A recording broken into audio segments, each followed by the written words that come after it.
تو یہ افراد جو ہیں زیادہ تر جو شاعر حضرات ہیں یہ صوفی تھے، اور ان کا یقین تھا کہ اسلام کی بنیاد جو ہے وہ بھائی چارے پر، مساوات اور آزادی پر رکھی گئی ہے.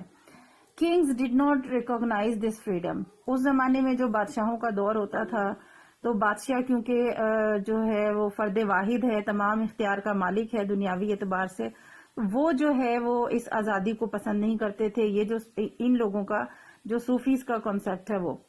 But sufis believe that only God was eternal and nothing else lasted for ever. لیکن جو صوفی تھے ان کا یقین یہ تھا کہ صرف اللہ تعالیٰ ہی ہے، خدا ہی ہے جو اٹرنل ہے.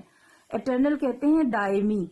دائمی ہوتا ہے ہمیشہ رہنے والا، یعنی خدا ہے، اللہ ہے جو ہمیشہ رہے گا، ہمیشہ سے ہے اور ہمیشہ رہے گا. اس کا کوئی اختتام نہیں، کوئی حد نہیں ہے. And nothing else lasted for ever. اور کوئی بھی ایسی چیز نہیں ہے جو ہمیشہ کے لیے باقی رہے. تمام دنیا کی چیز جو ہے وہ فانی ہے. انسان، حیوان، چرند پرند، تمام مخلوق، ایون یہ جو دنیا ہے، پلانٹ ہے، تمام plants, whatever it is, ہر چیز جو ہے وہ فانی ہے، لیکن خدا جو ہے وہ اٹرنل ہے، دائمی ہے، ہمیشہ رہنے والا ہے. Therefore, a time would come when kings would not rule nations anymore, and instead people would be making their own decisions. اور صوفیز کا ہی جو بلیف ہے، آگے مزید بتایا جا رہا ہے یہی کہ ایک وقت ایسا آئے گا کہ جب بادشاہوں کی حکومت ختم ہو جائے گی. بادشاہ جو ہے وہ عوام پر، رعایا پر حکومت نہیں کریں گے، بلکہ people would be making their own decisions. عوام ہوگی ایسی جو اپنے فیصلے خود کرے گی. اور اس وقت کی یہ سوچ تھی جو صوفیز کی تھی، وہ آج کے دور میں آپ کو نظر آئے گی. آج جو تمام دنیا میں آپ کو موسٹلی نظر آتا ہے رولنگ سسٹم، وہ بیسیکلی جو ہے وہ جمہوریت ہے، ڈیموکریسی ہے. یعنی عوام جو ہے وہ الیکشنز کے تھرو ووٹ کاسٹ کرتی ہے، اور اپنی پسند کا جو افراد ہیں ان کو ممبرز کو سلیکٹ کیا جاتا ہے. وہ عوام کے نمائندے ہوتے ہیں جو حکومت کرتے ہیں، اور عوام ہی کا پریشر ہوتا ہے، عوام کا ڈیسیجن ہوتا ہے. اگر وہ کسی حکومت کو ختم کرنا چاہیں، گرانا چاہیں، تو عوام مل کے اس کو ختم بھی کر دیتی ہے. تو یہ جو ہے صوفیز کا عقیدہ تھا، بلیف تھا کہ بادشاہ جو ہیں وہ اس وقت تو بادشاہ موجود ہیں، لیکن ایک زمانہ آئے گا کہ وہ ختم ہو جائے گا اور عوام حکومت کرے گی. اور وہ یہ آج کے موجودہ دور کے حوالے سے ہے. Great Sufis of the early period such as Hassan Basri, Mansoor Hallaj and Ali Hajweri, also known as Data Ganj Bakhsh. Ali Hajweri جن کو داتا گنج بخش کے نام سے بھی یاد کیا جاتا ہے. Prepared the masses for such times. یہ وہ افراد تھے جنہوں نے عوام کو، ماسز کہتے ہیں عوام کو، پریپیئر کیا ایسی چیزوں کے لیے. یعنی یہ جو سوچ تھی کہ بادشاہت ختم ہو جائے گی، عوام کی حکومت ہوگی، عوام اتنی پاورفل ہوں گے کہ وہ اپنے ڈیسیجنز لیں گے. تو ان لوگوں نے ان لوگوں کے ذہن بنائے اپنی تعلیم سے، تربیت سے، ان کو بتایا، سمجھایا انسانوں کو کہ انسان جو ہے وہ غلام پیدا نہیں ہوا ہے کہ ایک بادشاہ ہو اور باقی ساری عوام جو ہے وہ غلام ہے اور جیسا چاہے بادشاہ فیصلہ کر لے. ایسا نہیں ہے، بلکہ جو ہے انسان اللہ تعالیٰ کی مخلوق ہے، اور انسان جو ہے وہ پاورفل ہے. کوئی بھی انسان جو ہے وہ اتنا طاقتور نہیں ہے کہ کسی دوسرے کو کمتر یا حقیر سمجھے. تو یوں اپنی تعلیم و تربیت سے لوگوں کے ذہن بنائے اور تیار کیے. Others passed on these messages through stories like Alif Laila, where the king becomes mad but is cured after listening to stories after 1001 nights. اور کچھ نے جو ہے اپنی میسیجز جو یہ میسیج پہنچایا عوام تک، لوگوں تک کہانیوں کی شکل میں. جیسے کہ الف لیلا جو کہانی ہے، الف لیلا واللیل، اس میں جو ہے وہ 1000 کی تعداد میں کہانیاں ہیں مختلف قسم کی، اور بڑے الگ الگ طرح کے اس کے حوالے سے جو ہے وہ کانسیپٹ آتے ہیں سامنے. Where the king becomes made, جس میں بادشاہ جو ہے وہ پاگل ہو جاتا ہے، but is cured after listening to stories after 1001 nights, لیکن اس کا علاج ہوتا ہے اور وہ 1001 رات تک کہانیاں سن کے جو ہے وہ اس کا علاج ہو جاتا ہے. یہ کیا ہے؟ یہ بیسیکلی ہم نے چیپٹر 2 میں پڑھا تھا، آپ کو شاید یاد ہوگا کہ ایک سٹوری ہے الف لیلا کے اندر. ایک سٹوری ہے کہ بادشاہ جو ہے وہ ظالم بادشاہ تھا اور ہر روز ایک شادی کرتا تھا اور اگلے رات وہ اپنی بیوی کو قتل کر دیتا تھا. اسی طرح اس نے ایک اور لڑکی کو پسند کیا شادی کرنے کے لیے، لیکن وہ بہت ذہین تھی، اور اس نے سوچا کہ کس طریقے سے بادشاہ سے بچا جائے. تو اس نے کیا کیا کہ اس نے پہلے ہی رات بادشاہ کو ایک کہانی سنانا شروع کر دی.